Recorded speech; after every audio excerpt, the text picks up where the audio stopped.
आपल्याला सगळ्यांना माहिती आहे की केशवराव भोसले सभागृह नाट्यगृह एक आपल्या कोल्हापूरचं वैभव राजश्री शाहू महाराजांनी खऱ्या अर्थाने कलाकारांना त्यांची कला सादर करण्याच्या करता ह्या नाट्यगृहाचं अतिशय सुंदर अशा पद्धतीची उभारणी केली। त्यांच्या मार्गदर्शनाखाली झाली। लाकूड काम अतिशय रेखीव अशा प्रकारचं होतं, दगडी काम पण अतिशय उत्तम अशा प्रकारचं होतं। त्या काळात इतक्या वर्षापूर्वीचा सगळा परिस्थितीचा आढावा घेऊन त्यांनी हे सभागृह तिथं उभं केलेलं होतं। ते कशामुळं त्याला आग लागली, काय लागली, त्याच्याबद्दलची चौकशी, त्याच्याबद्दलचं ऑडिट, हे सगळं काम सुरू झालेलं आहे। राज्याचे मुख्यमंत्री स्वतः आलेले होते, त्यांनी धावती भेट दिली आणि तिथं 20 कोटी रुपये जाहीर केले। 5 कोटी रुपये कदाचित इन्शुरन्स कंपनीकडनं मिळण्याची शक्यता आहे। इन्शुरन्स कंपनीची टीम देखील येऊन पाहून गेली। आज सकाळी आम्ही देखील पालकमंत्री, मी आणि आमचा अधिकारी वर्ग, आम्ही लोकांनी पाहणी केली आणि प्रचंड नुकसान झालेलं आहे। आणि पुन्हा जसंच्या तसं उभं करायचं म्हटलं तर होऊ शकतं, कारण आज तशा पद्धतीनं कारागीर देखील उपलब्ध आहेत। महाराष्ट्रामध्ये वेगवेगळ्या ठिकाणी अशा प्रकारची हेरिटेज कामं करणारे आर्किटेक्ट पण आहेत आणि कॉन्ट्रॅक्टर पण आहेत। त्याच्याबद्दलची माहिती मी आमच्या अधिकारी वर्गाला दिलेली आहे। त्यांनी पण त्यांना संपर्क साधलेला आहे आणि त्यांनी व्हिजिट केल्यानंतर बेस्टमधलं बेस्ट असं तुमच्या कोल्हापूरवासियांच्या मनात आहे तशा पद्धतीनं हे सगळं उभं करण्याचं काम राज्य सरकारच्या वतीनं केलं जाईल। मुख्यमंत्र्यांनी 20+5 ते असे 25ची तुमची व्यवस्था झालेली आहे, परंतु मी सकाळी बघितल्यानंतर हे फार महत्त्वाचं असं नाट्यगृह होतं। कोल्हापूरकरांच्या भावना त्याच्याशी अतिशय जोडल्या गेलेल्या आहेत। मला काही कलावंत पण तिथं भेटले, नंतर पण येऊन भेटले आणि त्यांनी पण हे काही फक्त कोल्हापूरच्या कलावंतांचं नाही तर महाराष्ट्रातल्या तमाम कलावंतांचा हे एक नाट्यगृह, हे घर म्हणून ते तिथं बघायचे आणि अनेकांनी आपली आपली कला तिथं सादर करण्याचा प्रयत्न केला, हे पण आपण सगळ्यांनी पाहिलेलं आहे। आणि त्याच्यामुळं ते जसंच्या तसं उभं करण्याच्या करता जे जे परिश्रम घ्यावे लागतील त्या क्वालिटीचं काम करण्याच्या करता आम्ही सगळेजण मनापासून प्रयत्नशील राहू। ह्या 25मध्ये नाही भागलं तर वेळ पडली तर अधिकचा देखील निधी देण्याची तयारी निश्चितपणे मुख्यमंत्र्यांच्या संमतीनं राज्य सरकार करेल, अशा प्रकारची ग्वाही देखील मी आपल्याला सगळ्यांना देतो। हे झालं केशवराव भोसले नाट्यगृहाच्या संदर्भातलं। इतर बाबतीमध्ये देखील तुम्ही आत्ताच होता, ज्या 3 गोष्टी आत्ता आपण केल्या आणि त्याच्यामध्ये काही फुल ना फुलाची पाकळी देण्याचा प्रयत्न केला। एकंदरीतच आता धरणाची परिस्थिती बरी आहे, चांगली आहे, परंतु आपल्या पंचगंगाच्या पुराचं ये रे माझ्या मागल्याप्रमाणे ते सातत्याने चालूच आहे। आपल्या कोल्हापूरच्या परिसरामध्ये अनेक गावांच्या मध्ये पाणी त्या बाबतीमध्ये जातं। प्रदूषणाच्या संदर्भातली कोल्हापूर प्रदूषणमुक्त, पंचगंगा प्रदूषणमुक्त करण्याच्या संदर्भामध्ये 2 दिवसातच माझ्या माहितीप्रमाणे उद्या आमच्या सौनिक म्हणून सुजाता सौनिक चीफ सेक्रेटरी त्यांच्या प्रमुख उपस्थितीमध्ये बैठक होणार आहे, अधिकारी तिथं जाणार आहे। परंतु आम्हाला जे लक्षात आलं, मी पण अनेक वर्ष इरिगेशनमध्ये काम केलेलं आहे, माझे पण अधिकाऱ्यांशी आणि सगळ्यांशी संबंध आहेत। त्याच्यामध्ये काय होतंय, राधानगरी आणि ही सगळी वरची धरणं भरली, ओढे नाले दुथडी वाहू लागले की पंचगंगेला जे पाणी येतं ते पाणी आल्यानंतर वरनं येणारं पाणी आपला जो ब्रिज आहे त्या ब्रिजच्या दोन्ही बाजूच्या बंधाऱ्यामुळे ते तिथं अडलं गेलं जातं। जेवढं पाणी वरनं येतं तेवढं पाणी जसंच्या तसं खाली पास झालं तर मग फुगवटा वाढणार नाही। वरनं समजा थोडा वेळ समजून घ्या, 1-2 लाख क्युसेसनी पाणी सुरू झालं आणि तिथं बंधाऱ्याच्या ठिकाणी ब्रिजच्या ठिकाणी दोन्ही बाजूला भराव असल्यामुळं तिथनं मात्र 1.5 लाखच क्युसेस पास झालं.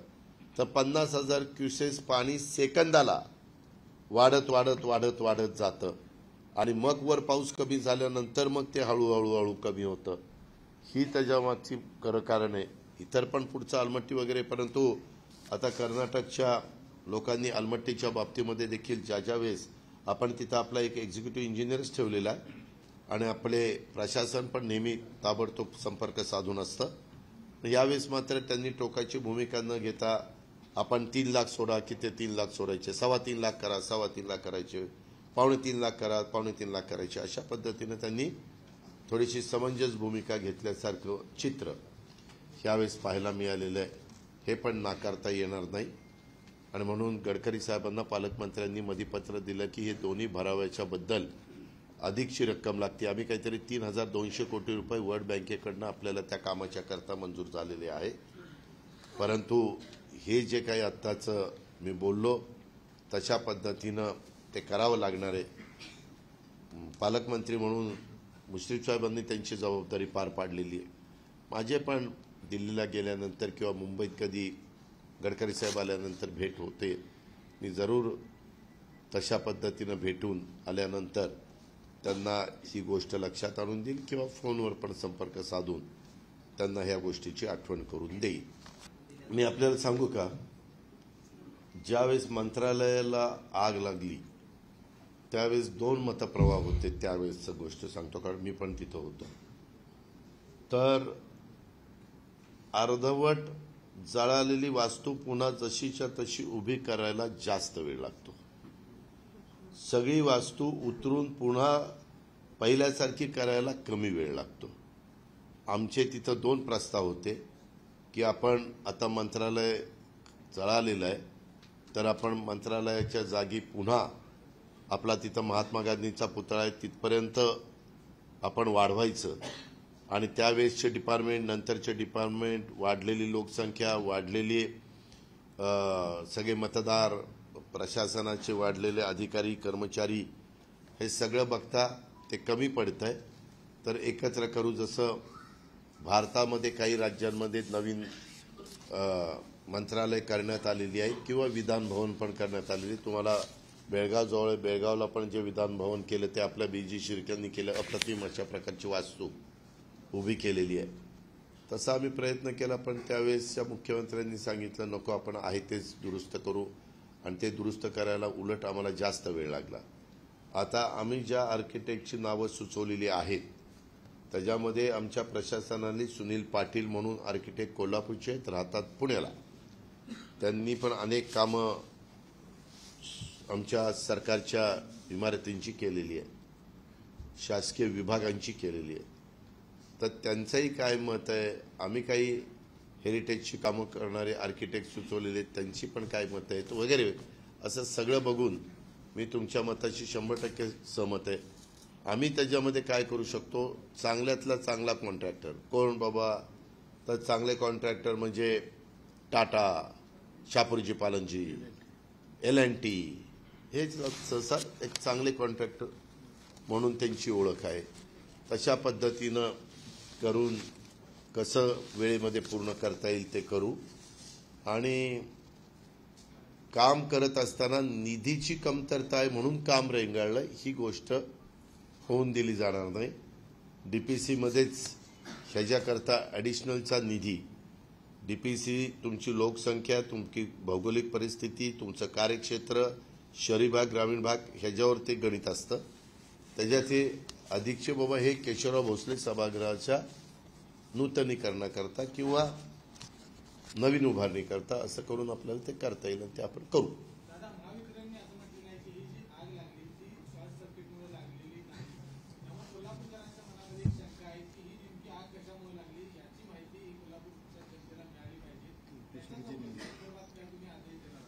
साहेब, चौकशी करायचे आदेश मुख्यमंत्र्यांनी दिलेलेच आहेत.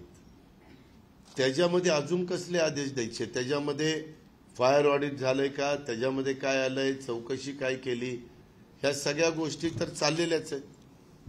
आणि तुमची जशी कोल्हापूरवासियांची इच्छा आहे तशी आमची पण इच्छा आहे, कळलं पाहिजे.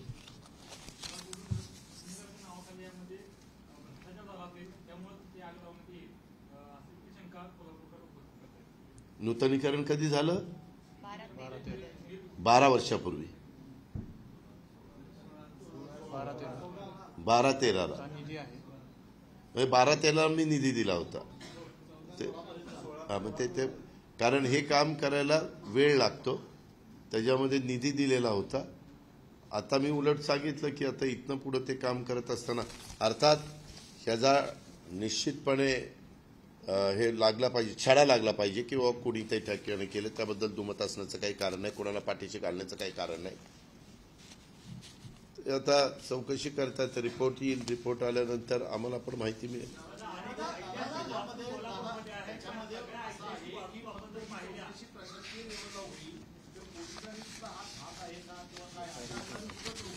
आपण FIR केलेला आहे. FIR केल्यानंतर इथले जिल्हा पोलीस प्रमुख हे त्याबद्दलची काळजी घेतील.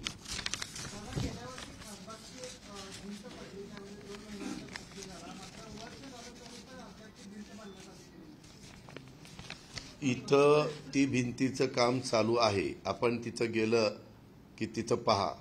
ह्या खरंच मी तुम्हाला सांगतो, अशा प्रकारच्या गोष्टी मी माझ्या पण कामकाजामध्ये अनेकदा, आता आमच्या इथं विभागीय कार्यालय आहे, रेव्हेन्यू कमिशनर ऑफिस आपलं पुण्याचं, ते असंच हेरिटेज बिल्डिंग होती. किती सालची ब्रिटिशांच्या काळामध्ये काउन्सिल हॉल म्हणून त्याला ओळखलं जातं. पण ते आम्ही त्या बाबतीमध्ये थोडा वेळ लागला, विलंब लागला. इव्हन आता आपलं ससून हॉस्पिटल, ह्यालाही एक वेगळ्या पद्धतीची इमारत आणि तिचा वारसा आहे. तो जसाच्या तसा जतन करण्याच्या करता तशा प्रकारचे कारागीर लागतात आणि त्याला थोडासा विलंब लागतो, ही मात्र फॅक्ट आहे.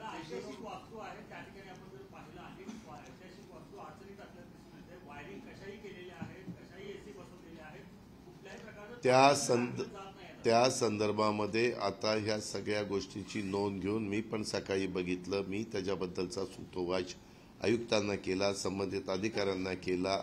आता आर्किटेक्टला दाखवल्यानंतर आर्किटेक्टला पण सांगू, त्या काळामध्ये AC नव्हते, त्याच्याहून नंतर AC निघाले. पूर्वी आपण गाड्यातनं फिरायचो लहानपणी, त्याला गाडीला AC नसायचा. आपला ड्रायव्हरला सांगायचं एकाच खाली घे, वारं येऊ दे, वारं येऊ दे, वारं येऊ दे. आता आपण ACचं बटन दाबतोय. काळानुरूप बदल होतात. तशा पद्धतीनं त्या काळामध्ये बांधलेली वास्तू, तिथं तर मला ह्यांनी सांगितलं की खाली विहिरीसारखा खड्डा आहे. का तर आवाज एको त्याच्यामध्ये निर्माण होऊ नये. परंतु आता नवी टेक्नॉलॉजी आली, त्याच्यामध्ये काय केलं जातं हे तुम्हाला माहिती आहे. तर आता आपण ते ACचे मशीन वगैरे जे बाहेर आहेत ते आपण आतमध्ये कुठं घ्यायचे, काय घ्यायचे, ते पण त्याला म्हणजे वारं लागलं पाहिजे. या सगळ्या गोष्टी करू ना, चांगलं ते चांगलं.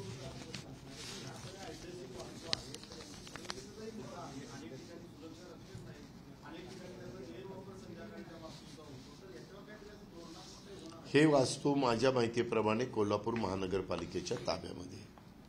नेहमी राज्य सरकार अशा प्रकारच्या इमारती उभ्या करतात, त्यावेळेस तिथल्या महानगरपालिका नगरपालिकेच्या ताब्यात देतात. आता आम्ही अनेक ठिकाणी हे बांधलेले आहेत नाट्यगृह. ते नाट्यगृह बांधून द्यायचं काम आमचा सांस्कृतिक विभाग करतो, PWD विभाग करतो, आणि ते ज्या शहरात झालेलं असतं त्या शहरातल्या नगरपालिका किंवा महानगरपालिकेला हँडओव्हर केलं जातं. त्याच्यावर त्या संस्थेने मग नंतर पुढच्या गोष्टी बघायच्या असतात.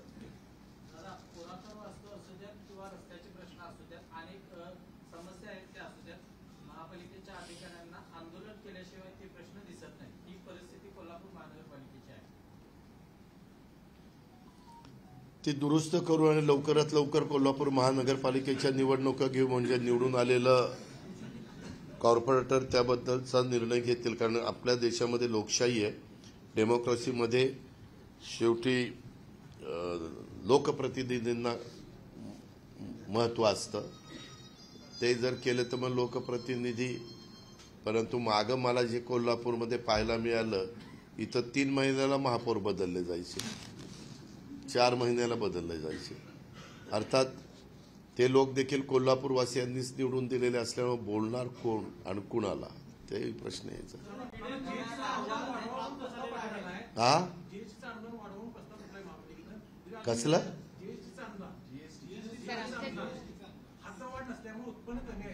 सर, आम्हाला GST 15 कोटी आहे आणि सांगलीला 17 कोटी आहे. तर मागच्या आम्ही आता प्रस्ताव पाठवले होते ते हद्दवाढ का करून देत नाही? नाही मी येऊ का त्याच्या संदर्भामध्ये इथल्या लोकप्रतिनिधींचा मतमतांतर आहे.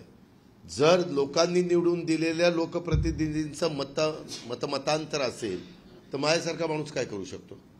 कारण ते जनतेचे प्रतिनिधी आहेत. 4 ते 5 लाख लोकांचं प्रतिनिधित्व तिथं करतायत. आमची करायची तयारी आहे ना.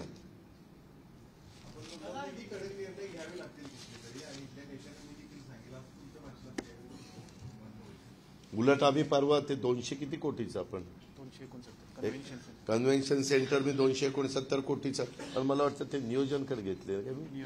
नियोजन करतं जेव्हा आता पैशाची काळजी करू नका, मी बरोबर पैसे देतो.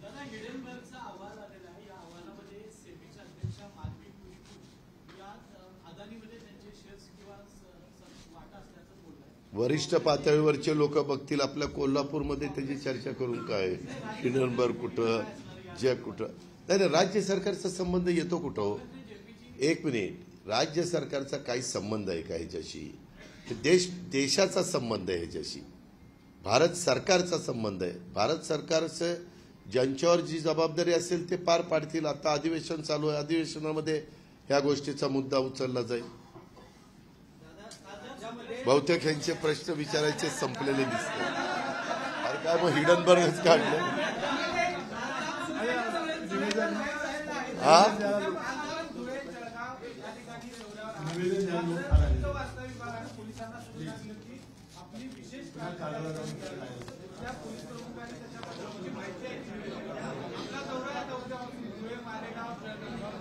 आम्ही लोकप्रतिनिधी, आम्हाला दौरा आम्ही करणारच ना. कुणाचाही उद्या तुम्हालाही कुठं जायचं म्हटलं तुमच्याबद्दल असं काही आलं तर पोलिसांचं काम आहे सुरक्षा देणं, तिथं काही चुकीचं होऊन न देणं, ते त्यांची काळजी घेतील.